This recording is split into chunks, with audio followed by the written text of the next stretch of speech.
नमस्कार, मी श्वेता अंकले. तरुण भारतच्या न्यूज बुलेटिनमध्ये आपल्या सर्वांचे स्वागत. आता पाहूया ठळक घडामोडी. बेळगाव येथील सीपीएड मैदानावर आज मंगळवारी आयोजित करण्यात आलेल्या काँग्रेस अधिवेशनासाठी काँग्रेसच्या ज्येष्ठ नेत्या आणि खासदार प्रियंका गांधी यांचे बेळगावात आगमन झाले. त्याचबरोबर काँग्रेसचे अध्यक्ष मल्लिकार्जुन खरगे यांच्यासह राष्ट्रीय पातळीवरील दिग्गज नेते, राज्याचे मुख्यमंत्री सिद्धरामय्या, उपमुख्यमंत्री डी.के. शिवकुमार यांच्यासह राज्यातील सर्व मंत्री, काँग्रेसचे लोकप्रतिनिधी काँग्रेस अधिवेशन कार्यक्रमाकरिता उपस्थित होते.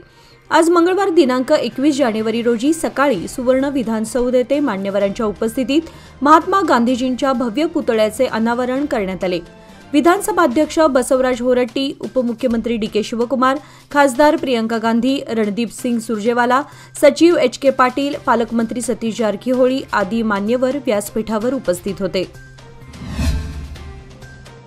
बेळगाव येथील सीपीएड मैदानावर काँग्रेस अधिवेशन अंतर्गत आज जय बापू, जय भीम, जय संविधान या घोषवाक्याखाली राष्ट्रीय अभियानाचा शुभारंभ करण्यात आला. यावेळी बोलताना प्रियंका गांधी म्हणाल्या, देशासाठी राहुल गांधी सत्याची लढाई लढत आहेत. भाजपा सरकारने त्याच्यावर केस घालून वेगवेगळ्या ठिकाणी अनेकदा त्रास देण्याचा प्रयत्न केला तरी देखील ते घाबरणार नाहीत. त्यांची विचारधारा सामान्य, दीन, दलित आणि दुबळ्यांना न्याय मिळवून देण्याची आहे. ज्यावेळी 700 शेतकरी आंदोलनात शहीद झाले त्यावेळी शेतकऱ्यांच्या विरोधातला कायदा माघारी घेतला. अशा सत्ताधाऱ्यांच्या विरोधात संविधानाला वाचवण्यासाठी प्रत्येक सामान्य माणसाने विचार करण्याची गरज आहे. जीवनात संविधानाचा आपल्याशी संबंध काय आहे? राजकीय पक्ष आरोप प्रत्यारोप करत आहेत. अशा गोष्टींकडे दुर्लक्ष करण्यापेक्षा संविधानाकडे सामान्य मानवाच्या जीवनात का गरज आहे याचा सुद्धा विचार करण्याची गरज आहे, असे त्या म्हणाल्या. यावेळी व्यासपीठावर कर्नाटकाचे मुख्यमंत्री सिद्धरामय्या, काँग्रेस अध्यक्ष मल्लिकार्जुन खरगे, काँग्रेस प्रभारी के.सी. वेणुगोपाल, काँग्रेस प्रवक्ते रणदीप सिंग सुरजेवाला, कर्नाटक काँग्रेस अध्यक्ष डी.के. शिवकुमार यांच्यासह मान्यवर उपस्थित होते. Belgaum SPM road, Kapileshwar colony, Shahapur येथील विद्याप्रसारक मंडळाच्या गजाननराव भातकांडे शाळेच्या 55व्या वर्धापन दिनानिमित्त मंगळवार दिनांक 28 जानेवारी 2025 रोजी भव्य शोभायात्रेचे आयोजन करण्यात आले आहे. या सोहळ्यानिमित्त मराठी चित्रपट सृष्टीतील सुप्रसिद्ध गायिका बेला शेंडे यांची खास उपस्थिती लाभणार आहे. सदर शोभायात्रेला शहरातील धर्मवीर संभाजी चौकापासून सुरुवात होणार असून न्यूक्लियस मॉल, रामलिंग खिंड गल्ली, छत्रपती शिवाजी महाराज उड्डाणपूल मार्गे छत्रपती शिवाजी उद्याना शेजारील महात्मा फुले रोड येथील शिवतीर्थासमोर समाप्त होणार आहे. यानंतर मुख्य कार्यक्रमाला सुरुवात होईल. या दरम्यान शाळेच्या माध्यमिक इयत्तेतील विद्यार्थी आपला सांस्कृतिक कार्यक्रम सादर करतील. या भव्य दिव्य सोहळ्याला उपस्थित राहिलेल्या गायिका बेला शेंडे आपल्या सुमधुर आवाजात उपस्थित श्रोत्यांना मंत्रमुग्ध करणार आहेत.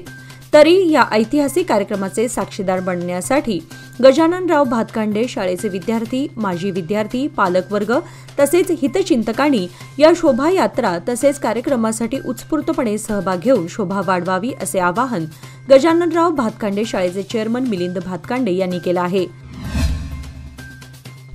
डॉक्टर बाबासाहेब आंबेडकर यांनी अथक मेहनतीतून तयार केलेलं भारताचं संविधान हे बदलणं शक्य नाही. मात्र काँग्रेस पक्षाने जनतेच्या मनात विष कालवायचं काम करत आहे.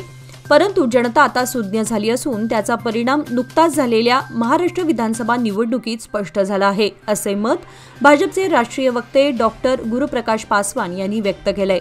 डॉक्टर बाबासाहेब आंबेडकर यांचं नाव घेण्याचे नैतिक अधिकार काँग्रेसला नाही, असे देखील ते यावेळी म्हणाले. रामदुर्ग तालुक्यात अल्पवयीन मुलीवर बलात्कार करून आरोपीने स्वतः आत्महत्या केल्याची घटना आज मंगळवारी उघडकीस आली. इराप्पा करडी वय 45 असं बलात्कार करून आत्महत्या केलेल्या आरोपीचं नाव आहे. त्याने चॉकलेटचं आमिष दाखवून अल्पवयीन मुलीवर बलात्कार केला. मात्र ही घटना सर्वांना समजणार या भीतीने त्याने आत्महत्या केली असावी असा संशय पोलिसांनी व्यक्त केलाय. आरोपीचा मृतदेह बेळगाव जिल्हा रुग्णालयात पाठवण्यात आला असून रामदुर्ग पोलीस ठाण्यात गुन्हा दाखल करण्यात आलाय. कॉलेजची परीक्षा संपवून घरी जात असताना 17 वर्षीय विद्यार्थिनी ट्रॅक्टरवरून खाली पडली. यात ट्रॅक्टरच्या चाकाखाली सापडल्याने तिचा जागीच अंत झाला.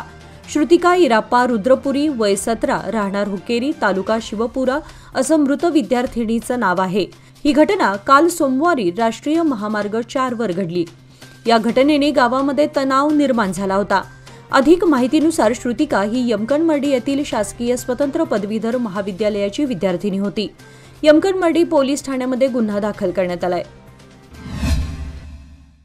नवे पाऊल नवा संकल्प लोकमान्य सोसायटी सादर करत आहे लोकमान्य शुभारंभ ठेव योजना, जी देते तुमच्या ठेवीवर आकर्षक व्याज। ज्येष्ठ नागरिकांसाठी 0.5% अधिक व्याज। अधिक माहितीसाठी कॉल करा 1800-212-4050। लोकमान्य, जिथे पैसा वाढतो आणि नातं वृद्धिंगत होतं। माजी राज्यसभा सदस्य प्रभाकर कोरे काँग्रेसमध्ये सामील झाल्याची अटकळ फेटाळून लावताना उपमुख्यमंत्री डी.के. शिवकुमार यांनी कोरे यांच्या घरी नुकतीच दिलेली भेट पूर्णपणे वैयक्तिक होती असं स्पष्ट केलंय। आम्ही प्रभाकर कोरे यांना काँग्रेस पक्षात आमंत्रित केलं नाही आणि ते पक्षात सहभागी होणार नाहीत। ही केवळ मैत्रीपूर्ण भेट होती असे शिवकुमार यांनी प्रसिद्धी माध्यमांशी बोलताना स्पष्ट केले। आपल्या भेटीप्रसंगी उपमुख्यमंत्री डी.के. शिवकुमार यांनी कोरे यांच्या सार्वजनिक सेवेतील योगदानावर प्रकाश टाकला। ते म्हणाले, प्रभाकर कोरे हे आमचे चिरंतन मित्र आणि आदरणीय व्यक्ती आहेत। कोरे यांच्या निवासस्थानी केलेल्या पाहुणचाराबद्दल शिवकुमार यांनी कृतज्ञता व्यक्त केली। मी ज्वारीच्या भाकरीसह अप्रतिम जेवणाचा आनंद लुटला। उपमुख्यमंत्री शिवकुमार यांनी कोरे कुटुंबियांच्या भारताच्या स्वातंत्र्य लढ्यातील योगदानाचंही कौतुक केलं। प्रभाकर कोरे यांच्या कुटुंबाने देशासाठी महत्त्वपूर्ण बलिदान दिलंय। त्यांचे वडील स्वातंत्र्य सैनिक होते, ज्यांनी चळवळीला आर्थिक आणि नैतिक पाठिंबा दिला होता, अशी माहिती त्यांनी दिली। बेळगाव येथील हिंदवाडी नजीकच्या आदर्श विद्या मंदिर शाळेमागे आदर्शनगर हिंदवाडी या रस्त्याच्या बाजूला एक भला मोठा डोंगर दगड अस्तित्वात आहे। या डोंगर दगडामुळे या भागात दुचाकी वाहनांचे किरकोळ अपघात होत असून रात्रीच्या वेळी काही मद्यपी लोक या डोंगर दगडावर बसून परिसरामध्ये गोंधळ निर्माण करतात। डोंगर दगडाच्या शेजारी कोणीही आपली चारचाकी गाडी उभी केली तर इतर चारचाकी वाहनांना तिथून जाणं अवघड होतं। या भागातील रहिवाशांनी यापूर्वीही बेळगाव महानगरपालिकेच्या सार्वजनिक बांधकाम विभागाकडे अनेक तक्रारी केल्या आहेत, परंतु सार्वजनिक बांधकाम विभाग या तक्रारींकडे वारंवार दुर्लक्ष करत आहे। भविष्यात या डोंगर दगडामुळे काही दुर्घटना घडल्यास याला जबाबदार कोण, असे सवाल आदर्शनगर हिंदवाडी येथील रहिवासी सार्वजनिक बांधकाम विभागाला करीत असून लवकरात लवकर भला मोठा दगड येथून हलवावा आणि रस्ता मोकळा करून द्यावा अशी मागणी केली जात आहे। अलीकडे खानापूर शहरात चोरीचं प्रमाण वाढलंय। शहरातील स्टेशन रोड येथील सुळकर मेडिकल, टेकडी बॉन्ड रायटर, विकी फोटोग्राफर व महेश सायबर या 4 दुकानात चोरी झाली आहे। चोरट्यांनी दुकानाचे शटर तोडून दुकानातील जवळपास 50,000 रोख रक्कम, कॅमेरासह इतर वस्तूंवर डल्ला मारलाय। या संदर्भात अज्ञात चोराविरुद्ध पोलीस ठाण्यात तक्रार दाखल करण्यात आली आहे। लाखो भाविकांचं श्रद्धास्थान असलेल्या दख्खनचा राजा श्री ज्योतिबाच्या मूर्तीवर रासायनिक संवर्धन प्रक्रिया केली जाणार आहे। पुरातत्व विभागाच्या तज्ज्ञांकडून आज मंगळवार दिनांक 21 पासून ही प्रक्रिया सुरू केली आहे। 24 जानेवारीपर्यंत संवर्धनाचं हे काम सुरू राहणार आहे। या कालावधीमध्ये मूळ मूर्तीचे दर्शन बंद राहणार आहे। भाविकांना कासव चौकात उत्सव मूर्ती आणि कलश दर्शन करता येणार असल्याचं पश्चिम महाराष्ट्र देवस्थान व्यवस्थापन समितीनं सांगितलंय। छत्तीसगड ओडिशा सीमेवरील गरियाबंद जिल्ह्यामध्ये सुरक्षा दल आणि नक्षलवादी यांच्यामध्ये चकमक सुरू असल्याची माहिती आहे। या चकमकीत आतापर्यंत 21 नक्षलवादी ठार झाल्याची माहिती समोर आली असून अद्याप ही चकमक सुरू आहे। या मोहिमेदरम्यान मोठा शस्त्रसाठा जप्त करण्यात आलाय। सुरक्षा दलाचे सुमारे 1000 जवानांनी या मोहिमेत सहभागी आहेत। कुंभमेळ्यात व्हायरल झालेल्या मोनालिसाला दिग्दर्शक सनोज मिश्रा यांनी त्यांच्या आगामी डायरी ऑफ मणिपूर या चित्रपटासाठी मुख्य भूमिका ऑफर केली आहे। मोनालिसा कुंभमेळ्यातील तिचा फोटो व्हायरल झाल्यानंतर ती प्रसिद्धीच्या झोतात आली। सनोज मिश्रा म्हणाले की तिचा साधेपणा आणि निरागसता त्यांना प्रभावित करते आणि त्यांना त्यांच्या चित्रपटात तिला संधी द्यायची आहे।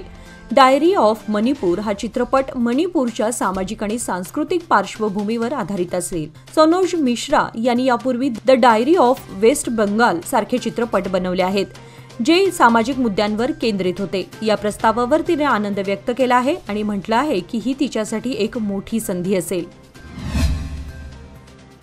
याचबरोबर आजचे बातमीपत्र इथे संपले। अधिक माहिती आणि ताज्या घडामोडींसाठी पाहत रहा तरुण भारत न्यूज चॅनल। तसेच आमच्या चॅनलला लाईक, शेअर आणि सबस्क्राईब करायला विसरू नका आणि विश्वासार्ह बातम्यांसाठी दररोज वाचा दैनिक तरुण भारत। धन्यवाद।